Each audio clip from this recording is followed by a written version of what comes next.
"Excuse me, sir, but you missed a spot." The words sharp, clear, and unmistakably commanding cut through the quiet hum of the Grand Ellison Hotel lobby. Like a blade through silk, Julian Cross froze mid-mop, the bristles wet and motionless, against the marble floor. For a second, just one, his heart faltered in his chest. That voice didn't belong to someone used to being ignored. No, it carried the weight of boardrooms, headlines, and closed-door power plays. He turned, slow and deliberate. There she was, Avery Monroe, CEO of Monroe Holdings, 35 and ruthless, wealth measured in billions, face on the covers of Forbes, Time, and Business Insider all in the same month. And now, here she stood, tall and immaculate in her black stilettos, watching him mop the floor as the sun barely crept into the Manhattan skyline. 6:40 to a.m. sharp. Julian nodded silently and turned back to the stubborn stain. She didn't wait. Of course she didn't. She walked away, footsteps precise, powerful, and unhurried. Julian didn't flinch. He hadn't flinched in years. 6 of them, to be exact, 6 years of invisibility. One more moment wouldn't change that. Except this moment was different. His phone buzzed. Once, twice, then a third time. Urgent, insistent. He hesitated. Rule number 1, no personal calls while on duty. But the number glowed on the screen. +31, Netherlands. He looked around. No supervisors in sight. Just a scattering of guests checking out early. Julian slipped behind a towering marble column, pressed the phone to his ear, and whispered, "Dit is Julian." The voice on the other end was warm, melodic, Dutch academic, familiar. "Professor Cross, this is Dr. Vanton, University of Utrecht.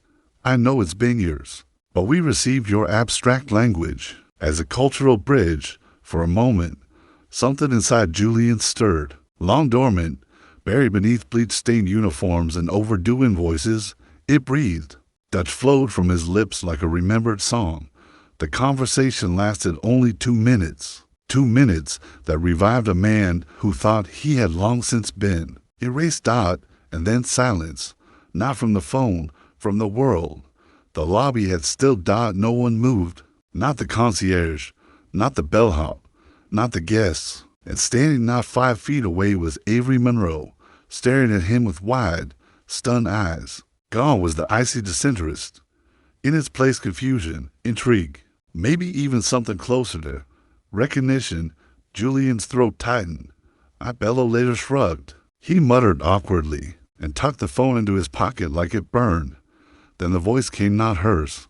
"Cross, in my office now." It was Haskins, head of operations and lover of authority, a man who savored control like others did fine wine, slow, indulgent, excessive. Julian followed silently through the polished halls, past the check-in counter, down a narrow hallway, to a cramped office reeking faintly of sweat and microwave curry. The door slammed shut. "Do you think this is a playground?" Haskins spat. "No, sir." A janitor, speaking gibberish in the middle of the lobby. It was Dutch. "Sir." Haskins blinked, momentarily thrown, then sneered. "I don't care if it was Klingon. Miss Monroe saw you. You broke protocol. You embarrassed this hotel." Julian held his tongue. Pride didn't pay his daughter's hospital bills. "You're lucky I'm not firing you," Haskins growled. Effective immediately reassigned. Midnight shift. Loading dock restrooms. Julian's voice cracked. "Sir, dismissed." That night, the silence in his tiny apartment was oppressive. Emily lay asleep in the next room, curled beneath a blanket decorated with cartoon planets. Her favorite. She hadn't spoken in months. Not since the crash. Not a single word. She drew. She scribbled. But her voice had vanished with her mother. Julian sat alone, staring into a cup of cold instant coffee. Above the table hung a framed diploma from Yale, a few faded certificates from global linguistic symposiums, relics of a life that now felt mythic. His phone buzzed again. Not the Netherlands. The front desk. "Julian Cross, Mr. Cross. Report to Human Resources immediately." He blinked. "Now." "Yes." executive floor. He hesitated. Executive floor. Janitors didn't go there. Not unless something was on fire. Understood. 15 minutes later, he stepped into the elevator. Uniform fresh, shoes shined. A copy of Emily's hospital invoice folded in his back pocket just in case he needed to beg for more hours. At the top floor, he was barely acknowledged.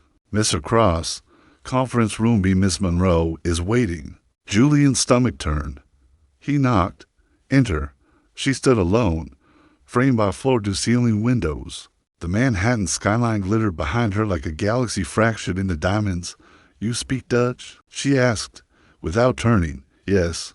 Mandarin? French? Italian? Yes. She turned then. Her gaze met his, sharp and searching. You've been cleaning floors here for 6 years. He didn't reply.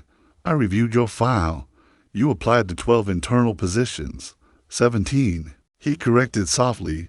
5 never responded. 12 rejected. She stepped closer. I'd like to offer you a temporary reassignment. Julian inhaled slowly. As linguistic liaison for the International Business Summit starts in 72 hours. Delegates from 6 countries. The translators dropped out. I need someone who understands language's tone, its nuance, its culture. Julian's voice wavered. Ma'am, I'm not. You are fluent. You are qualified. You are underused. She crossed her arms. I don't tolerate waste. Pause. 5,000 per week. She added. Silence stretched. Why me? He asked finally. She didn't blink. Because I watched you speak like the world was listening even when no one else was. Something inside him cracked open. Perhaps, after 6 years of invisibility, someone had finally seen him. You don't look like a janitor, Martha Ingram, HR director, murmured. Julian sat uncomfortably across from her. That's because I used to be something else.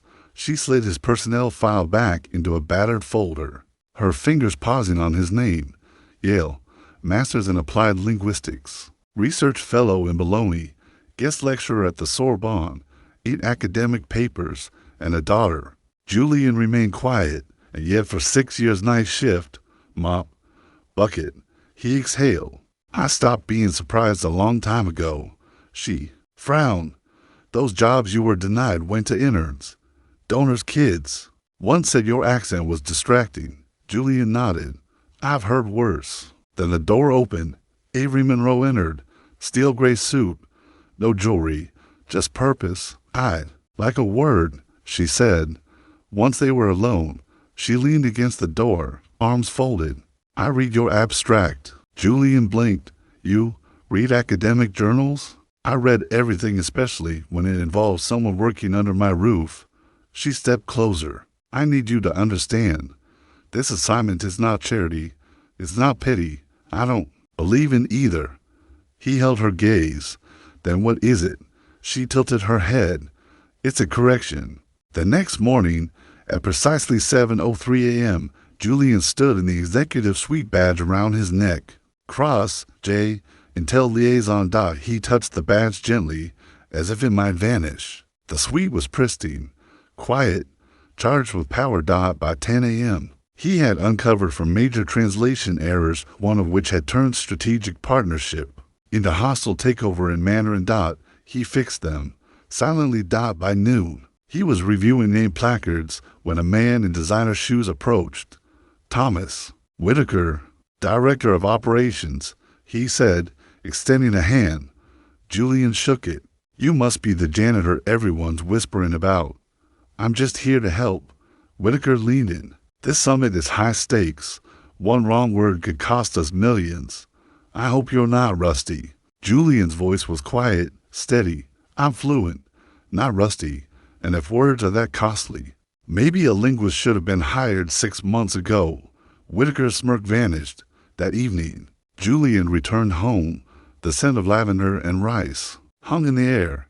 Emily sat on the floor, drawing. He knelt beside her. What are we working on? She held up her drawing. Flags, France, China, Netherlands, Italy. Beneath each, a phonetic phrase. Julian chuckled. Spying on my summit. Huh, She smiled shyly, then pointed to the Dutch flag and whispered, "Welcome." His breath caught. She hadn't spoken to anyone since the accident. "You remembered?" Emily nodded. He leaned in, voice soft. "Tomorrow, I'll be in a room with very serious people, speaking fast and loud, trying to impress each other." She arched an eyebrow. He grinned. "But I'll be thinking of this. Of you." She picked up a red crayon and wrote beneath the Italian flag, "Speranza da Hope." Julian smiled. "Yeah," he whispered. "That's the best language of them all." The following morning, Avery stood alone in the summit hall. Her team buzzed around her. Julian approached. "You ready for this?" she asked. "I've had tougher rooms. You ever translate 3 trade deals and 4 languages into hours? You ever trust a janitor with your $1 billion summit?" Pause. "I do now."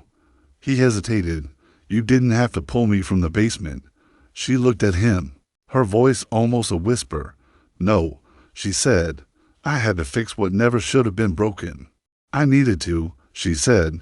He tilted his head gently. "Why?" She paused, searching the silence for courage. "Because I've been surrounded by brilliance all my life, people who could talk circles around each other in 10 different languages. But you listened like someone who knew what it was to be invisible."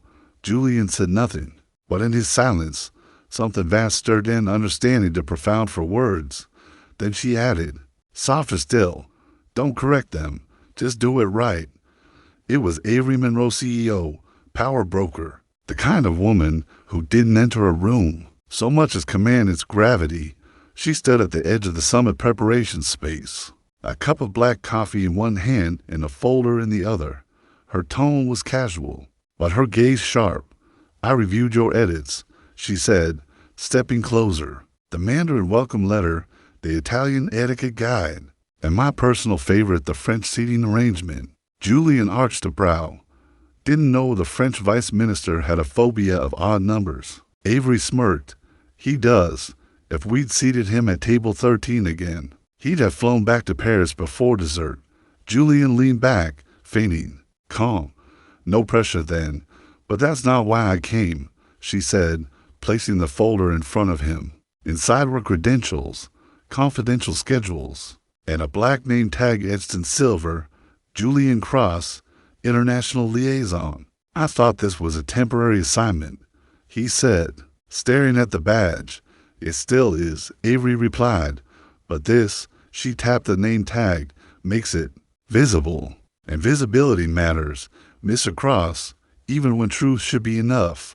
He stared at the tag a beat longer. "Do you really think they'll listen to me?" "They'll listen to me," she said without blinking, "and I'm telling them to. Listen to you." For a moment, Julian said nothing. Then, quietly, "I've spent the last 6 years trying not to be seen. Invisibility has its comforts." Avery sat across from him, eyes steady. He closed the folder softly. "But now," he whispered, "I remember why I love being heard." By afternoon, he was fully submerged in the current of the summit's machinery. The emails came in waves, questions of syntax, idioms, cultural subtext. Julian danced through languages like breath switching from Dutch to Mandarin, Italian to Korean, smoothing sharp phrases, repairing fragile nuance. But what surprised him most wasn't the volume. It was the respect. Assistants began seeking him out, not to question, but to consult. Department heads nodded in silent acknowledgement.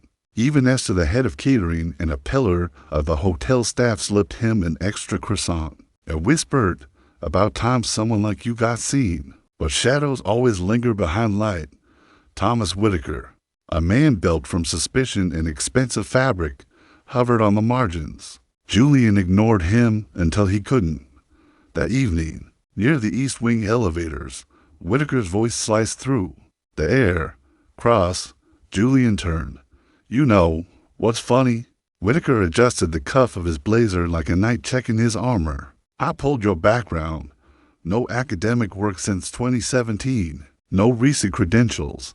You think a week of translations and coffee chats makes you irreplaceable?" Julian met his stare, calm but firm. "Is there a question in there? This hotel runs on process." Structure, authority, not sentiment. Julian's response was almost a whisper, but it struck like thunder that maybe it's time the structure stopped mistaking silence for loyalty. Whitaker's jaw tightened. Julian stepped into the elevator and didn't look back. That night, home was quiet. Emily sat cross-legged on the living room floor, surrounded by flashcards made from cut-up magazines, words in different languages, scrawled across them in blocky, determined handwriting. Bonjour, Gracie, ni hao, hope. Julian joined her, sitting gently beside the storm of paper and crayons. How was your day? He asked. Emily shrugged, then held up a card that read listen, clipped from a hearing aid ad. He smiled. You think I'm good at that? She nodded. He tapped the card thoughtfully. Most people think listening is just waiting for someone to stop talking, but real listening, it's like standing still in the middle of a storm, letting the words strike you and not flinching. Emily tilted her head. Then, carefully, she picked up a crayon and wrote beneath the word, feel. Julian's throat tightened. Yeah, he whispered. Exactly. The next morning, a direct message summoned him. No assistant, no email, just Avery's voice. Sit. He obeyed. She handed him a folder. Draft speeches from the executive panel, she said. They have translation errors. One has a cultural insult we can't afford. I want your notes on my desk by noon. He flipped through the pages. You want me to soften them? No, she replied. I want you to sharpen them like a blade. Julian studied her. You trust me with your voice. I trust your integrity, she said. You understand what's spoken, but more than that, you understand what isn't spoken. Most people never learn that.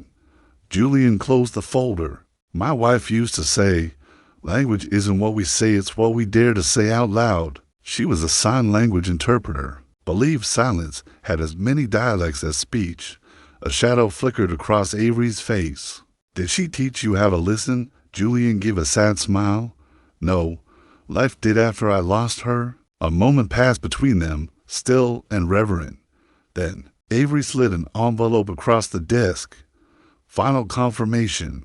You'll speak during the opening ceremony. You'll welcome the delegates. Translate my words live. He blinked. That's not what we agreed. No, she said softly. It's what you've earned. He studied her. You're not who I expected. And who did you expect? Someone who builds walls. Avery didn't flinch. I do, she said. But I'm learning how to leave the door unlocked.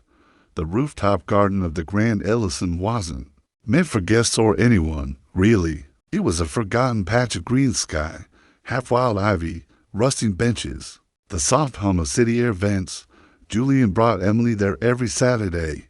She liked the quiet, the way the sun didn't ask questions. That morning, she sat in the corner, sketching flags, red crayon in one hand, blue in the other. Today was the Netherlands. Horizontal stripes, crisp and perfect.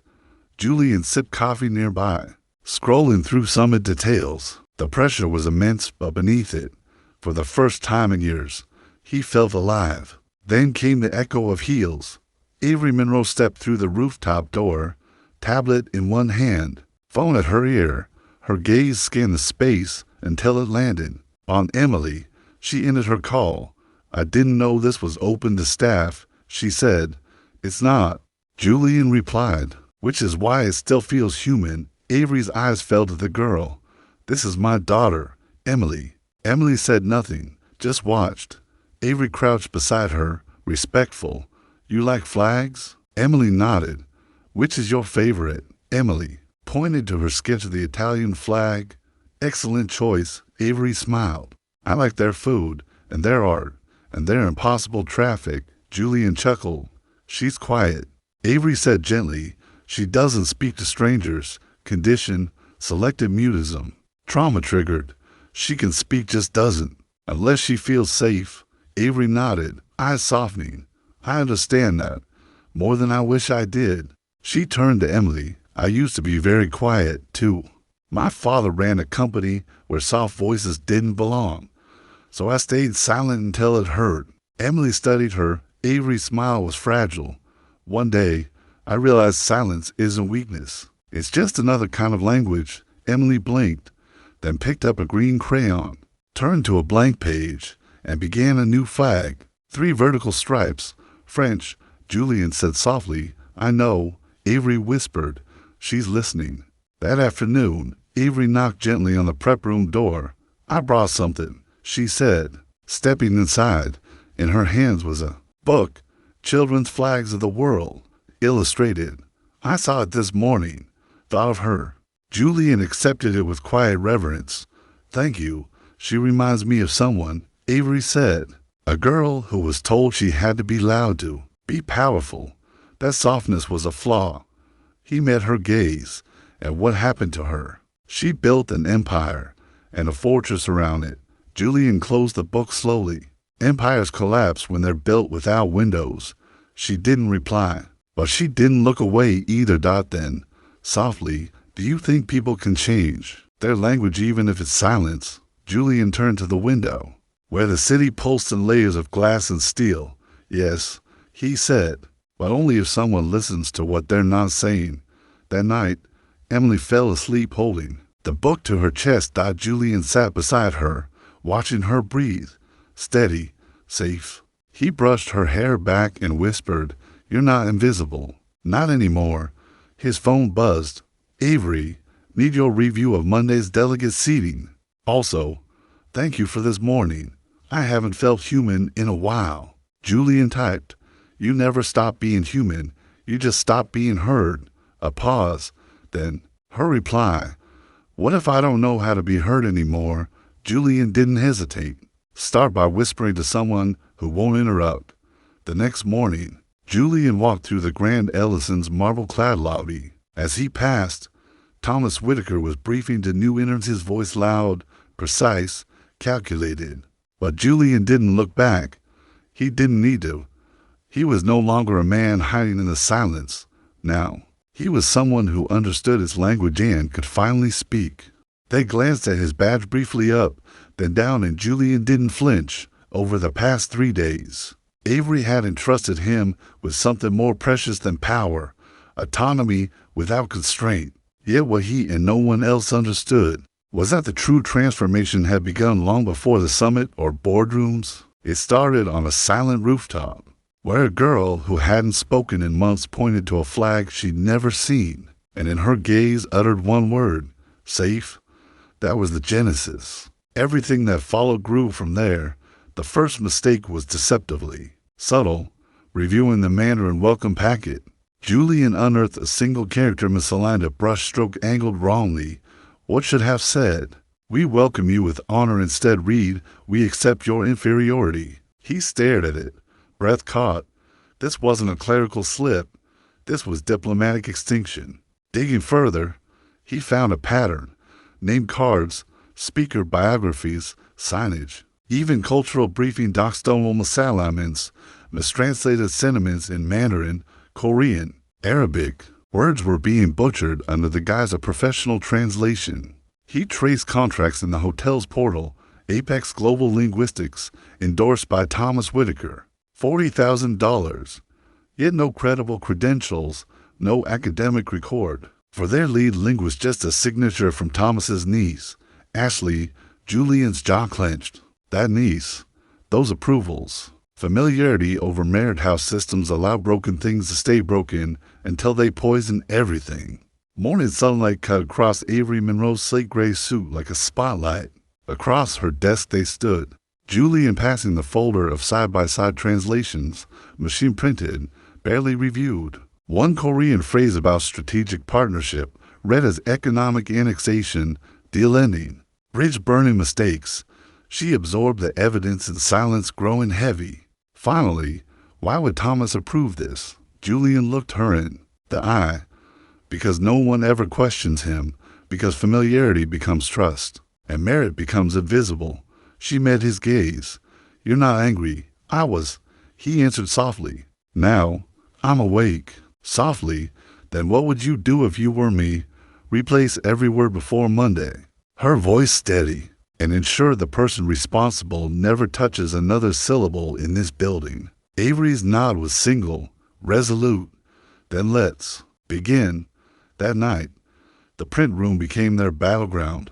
Julian with interns and trusted translators rewriting hundreds of lines, reprinting signage, adjusting font and tone until every phrase resonated correctly. No glory, no audience, just dedication. At 3:17 a.m., Avery materialized with sandwiches. She looked exhausted.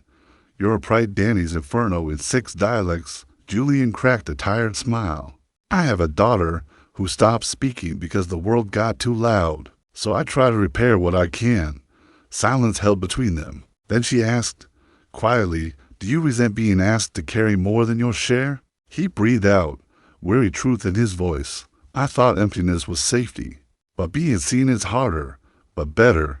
She nodded. "Visibility is risk, yet it's also honesty." He met her eyes. "What do you see in yours?" She looked away. Someone learning not to flinch.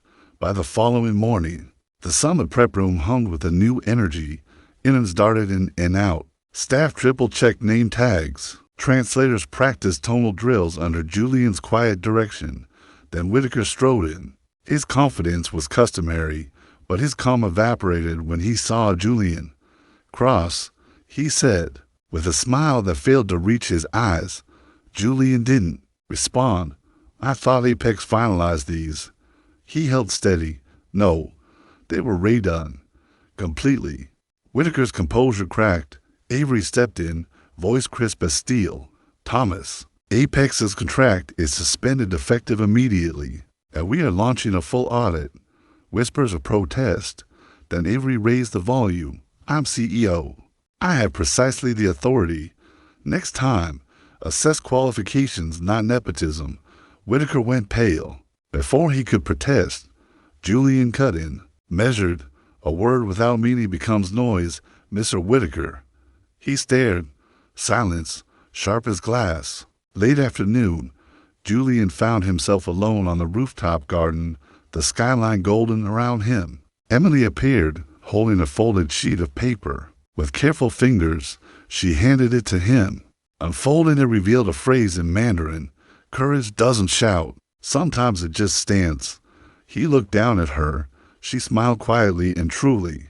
Though her lips stayed sealed, her heart was heard. She stood, and he stood with her. Tomorrow, the world will listen. At summit opening, the Grand Ellison lobby shimmered with vitality. A dozen flags, multilingual chatter, suitcases in motion. Julian crossed navy blazer, silver badge, tablet in handstud at the center.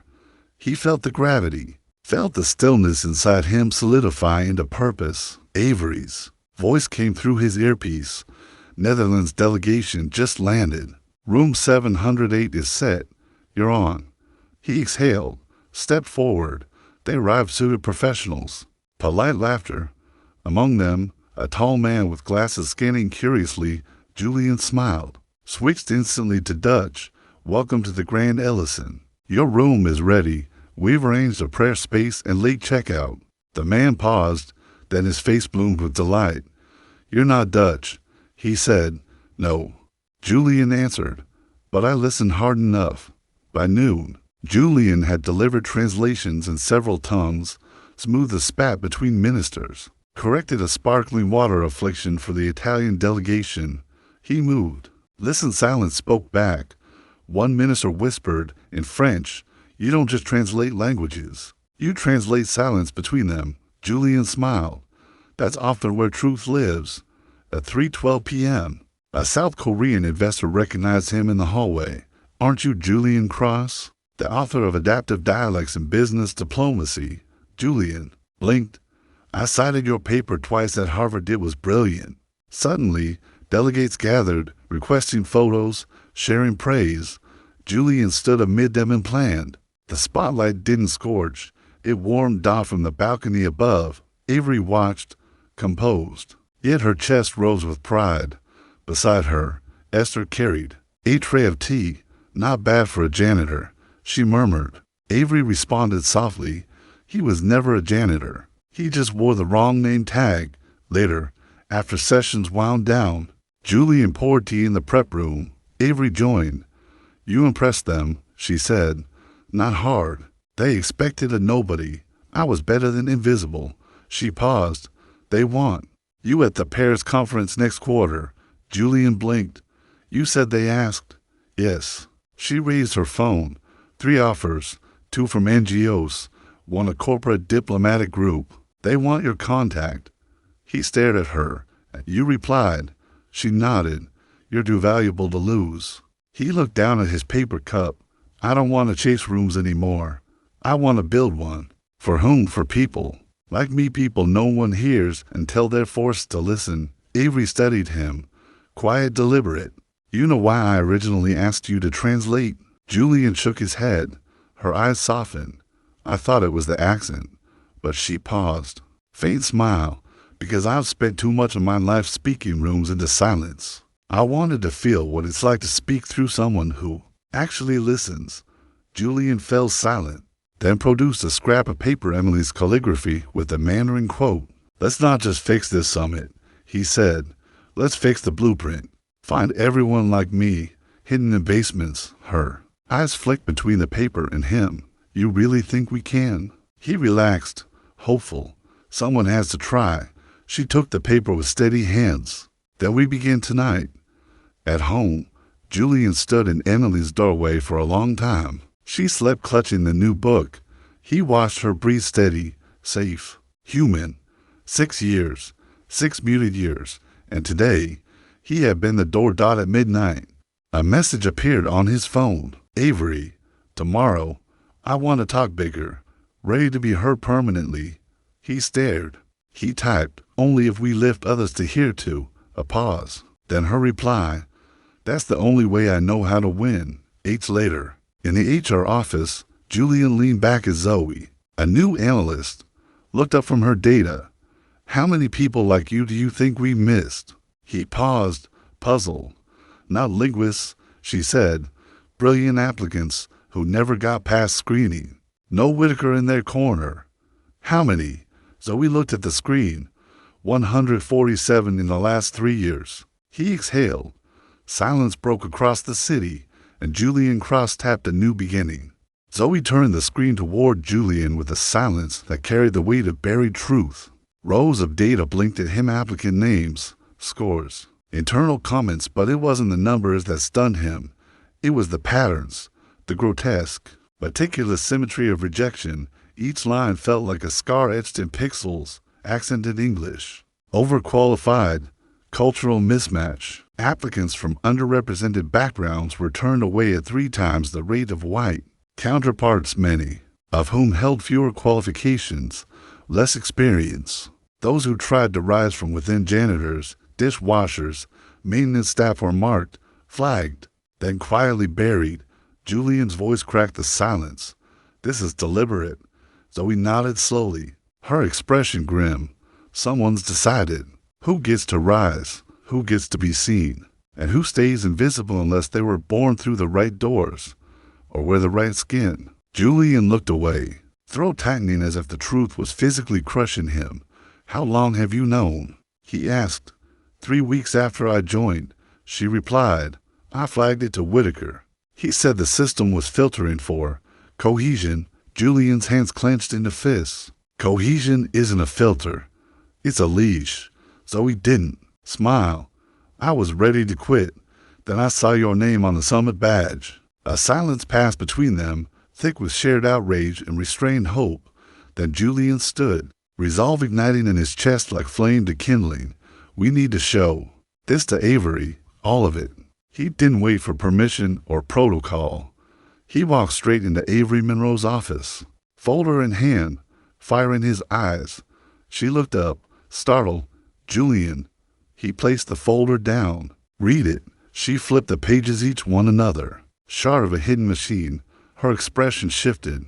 By the 3rd page, her jaw tensed. By the 5th, her hands trembled. By the last, she whispered, this isn't bias. This is a system. Julian's voice was low, firm, a system built to reward mediocrity wrapped in connections and punish excellence that doesn't look like them. Avery's knuckles turned white around the folder. This is damning. No, Julian corrected, his voice steady.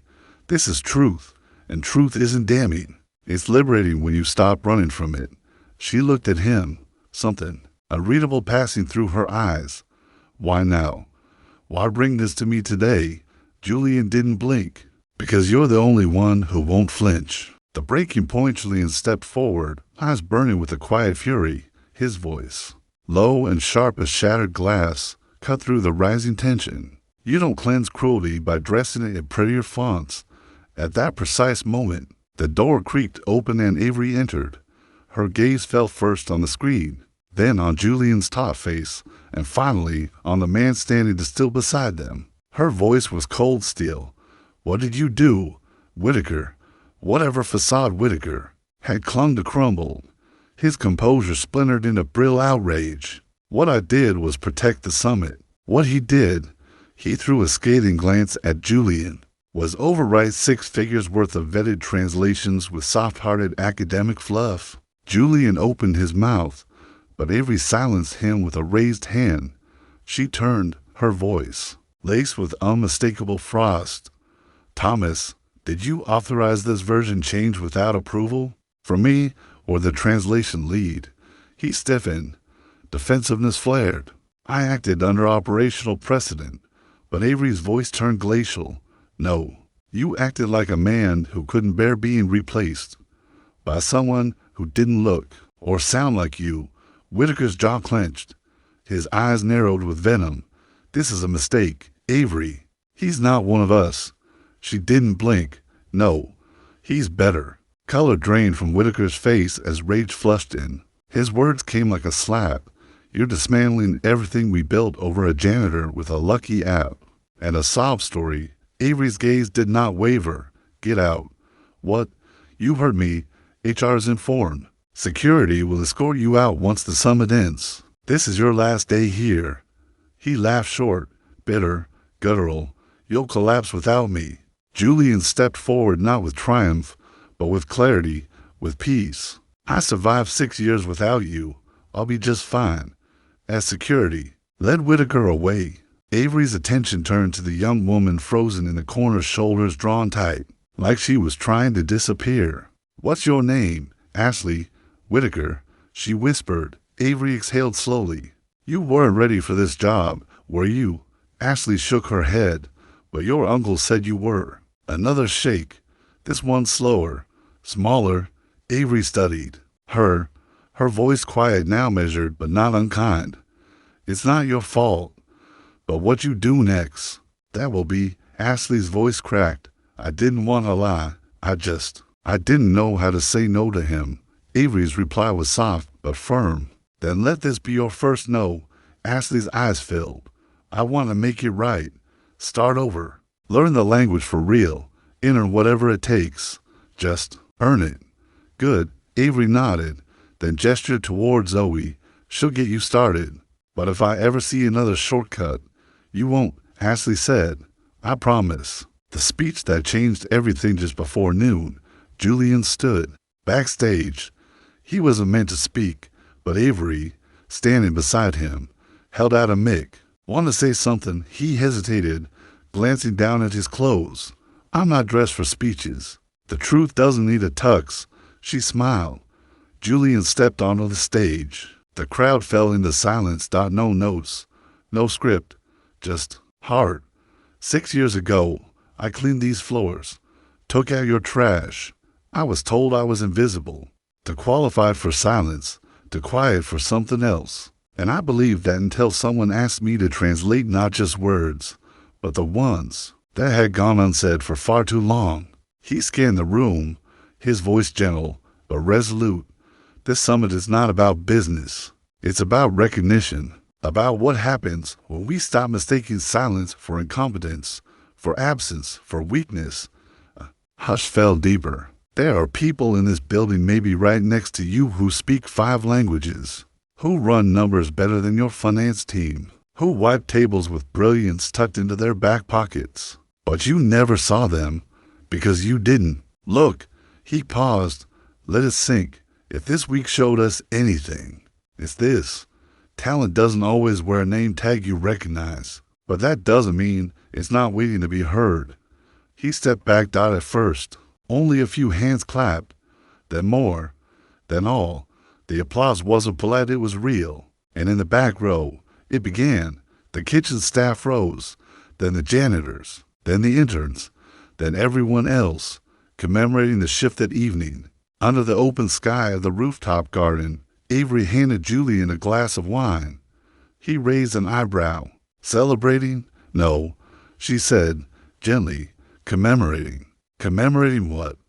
The day the old rules stopped working. He smiled.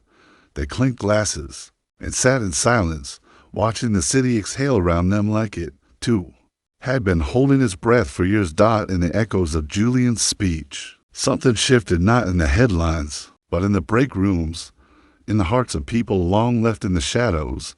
They felt seen. Later that afternoon, Avery asked Julian to take a walk with her, not for business, not under the weight of expectation or titles, just a walk.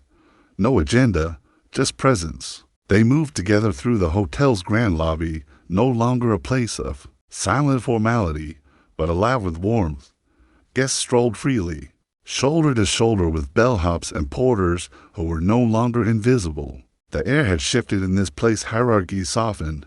Humanity reclaimed. As they walked, they passed the newly unveiled voice wall, adorned with portraits of staff whose once muted contributions had now been recognized. Each face was a quiet revolution, a reminder that unseen voices, when heard, could change everything.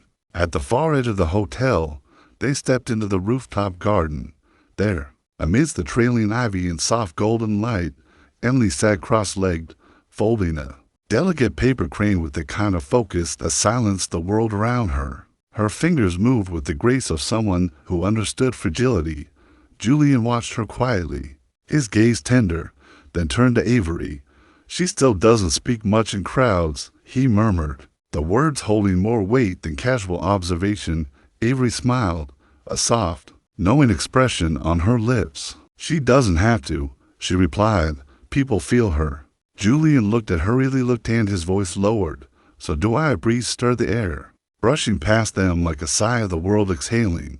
Avery reached into her coat and pulled out a small, weathered box. Without a word, she handed it to Julian.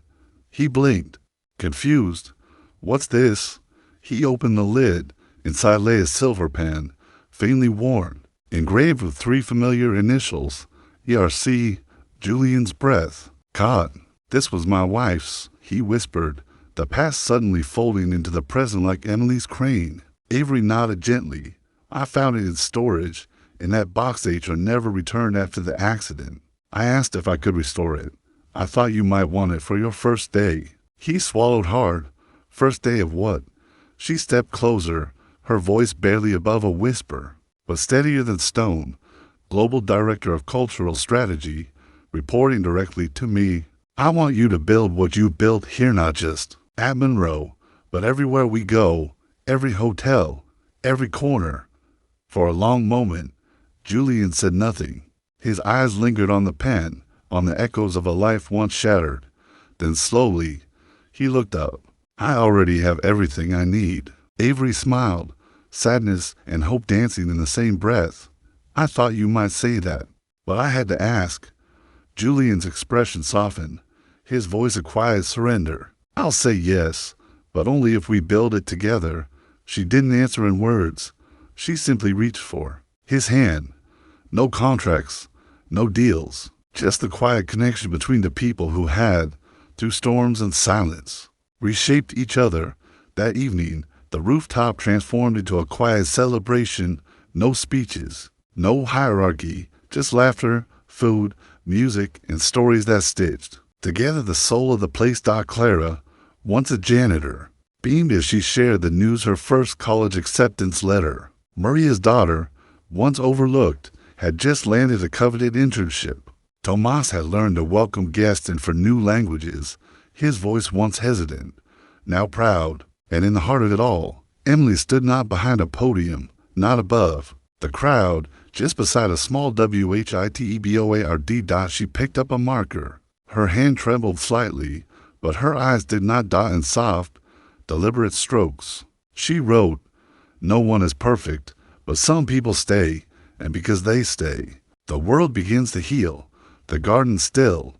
Then a single clap echoed, then another, and then, like the rising tide, the entire rooftop filled with applause not just for the words, but for the quiet bravery behind them.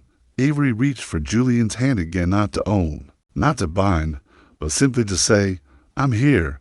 Julian turned. To her, "You once told me you didn't know how to be touched." Avery's eyes shimmered, her voice a thread of glass. "I didn't. Not until someone listened so deeply it felt like being held." The sun dipped low, brushing the skyline with strokes of lavender and gold.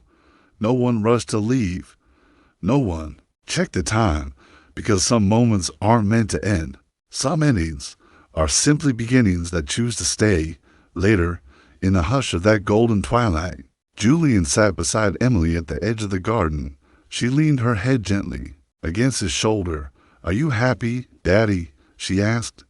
He looked up at the stars, slowly blinking into place like tiny promises. "Yes," he said, "not because everything's perfect, but because I don't feel invisible anymore." Emily smiled, a smile that knew the depth of silence and the weight of being seen.